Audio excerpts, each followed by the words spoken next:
আল্লাহ বলেছেন ফাইন্নামাল উসরি ইউসরা, কষ্টের পরেই আছে সুখ, কষ্টের পরেই আছে সুখ। হতাশ হওয়া যাবে না, নিরাশ হওয়া যাবে না, হাল ছাড়া যাবে না, ভরসা রাখতে হবে একজনের উপরে। চিৎকার করে বলেন তিনি কে? আল্লাহ তুমি আমারে মাফ করে দাও, আমি পাপী, আমি অপরাধী, আমারে তুমি মাফ করে দাও, কবরে কান্দায়ও না।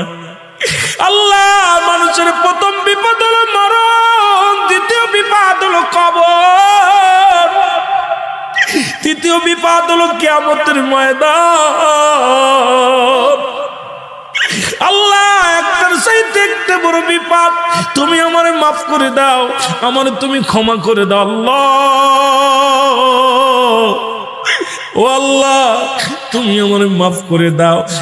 ও আল্লাহ, আমি কিচ্ছু চাই না, শুধু আমার জীবনের গুনাহগুলো একটু মাফ করে দাও, একটু গুনাহ মাফ করে দাও, কারণ আমার অতীত পাল্টানোর ক্ষমতা নাই, অতীতে ফিরে যাওয়ার ক্ষমতা নাই। মাওলা তুমি চাইলে তো সেকেন্ডের আগেই পারো। ও মাওলা, এত বড় পাপ নিয়ে তোমার দরবার আমি যেতে পারবো না, হাসরের ময়দানে উত্তপ্ত গরম রোদের মধ্যে আমি দাঁড়াতে পারবো না। ও মাওলা, তুমি না রহমান, তুমি না গফফার।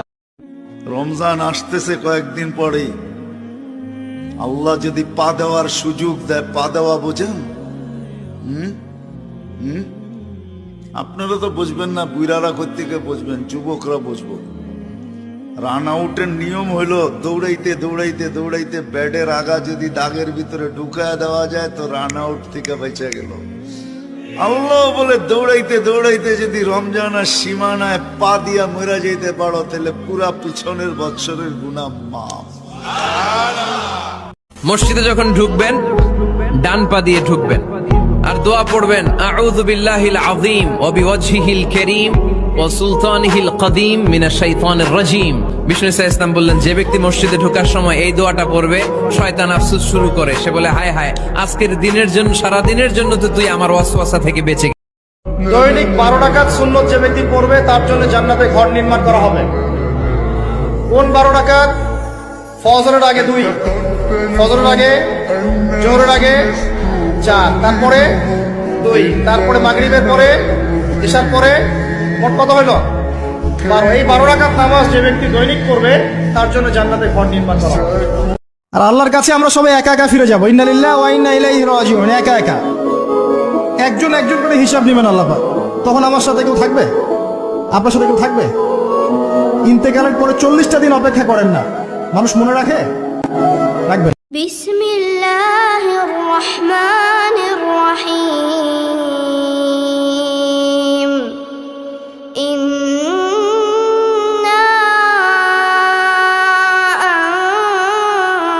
আনজালনাহু ফি লাইলাতিল কদর ওয়া মা আদরাকা মা লাইলাতুল কদর। লাইলাতুল কদরি খায়রুম মিন আলফি শাহর। তানাজ্জালুল মালাইকাতু ওয়ার রূহু ফিহা বিইذনি রাব্বিহিম মিন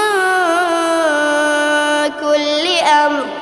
সালামুন হিয়া হাত্তা মাতলাইল ফাজর।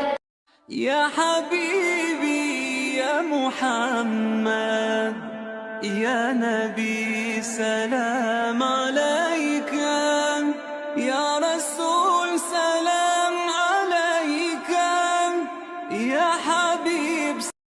আল্লাহর সাথে সম্পর্ক করবেন। আপনি আপনার যে কোনো প্রবলেমস আল্লাহকে বলবেন। আপনার সমস্যা হয়েছে, কোনো একটা অসুস্থতা, একটা চাকরি পাচ্ছেন না, বা আপনার কোনো প্রবলেম, বাসায় প্রবলেম, ব্যবসায় প্রবলেম, পরিবারের সমস্যা, পিতা মাতার সাথে সমস্যা, স্ত্রীর সাথে সমস্যা, আল্লাহকে সরাসরি বলবেন। আল্লাহকে আপনি কাছে নিয়ে নেন, আপন করে ফেলেন। আল্লাহর পাক আপনার খুব কাছে, শুধু আল্লাহর পাক আপনার অপেক্ষায় আছেন কবে আপনি তওবা করে তার কাছে ফিরে যাবেন, আল্লাহ আপনাকে মাফ করে দেবেন। মনে করেন আপনি আমাকে মিথ্যা একটা অপবাদ দিয়েছেন এবং ধুয়ে রেখে দিয়েছেন একদম মিথ্যা অপবাদ দিয়ে। যতক্ষণ আমি আপনাকে মাফ না করছি, কাবা ঘরে গিয়ে গেলাফ ধরে কান্নাকাটি করলো, এই পাপ মাফ হবে না ইনশাআল্লাহ। এই অবস্থায় মৌত হলে কি হবে? পরকালে দেখবেন আমি দাঁড়িয়ে আছি আপনার জন্য, আপনার হিসাব হচ্ছে, হিসাব শেষ। আপনি সালাত, সওম, হজ জাকাতে নেকি নিয়ে উঠেছেন, কিন্তু দেখছেন আমি দাঁড়িয়ে আছি, আমার মতো আরো 10 জন দাঁড়িয়ে আছে।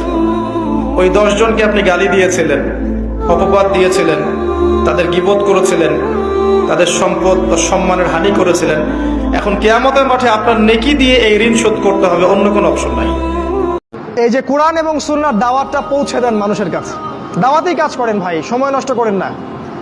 আপনি যে দল করেন বা যে সংগঠন করেন বা যে মাযহাব যে তরিকায় থাকেন, আমার তাতে কোনো আপত্তি নাই, কিন্তু কোরআন সুন্নাহর দাওয়াতটা মানুষের কাছে প্রচার করেন। মূল বিষয়ে কোনো পার্থক্য নাই।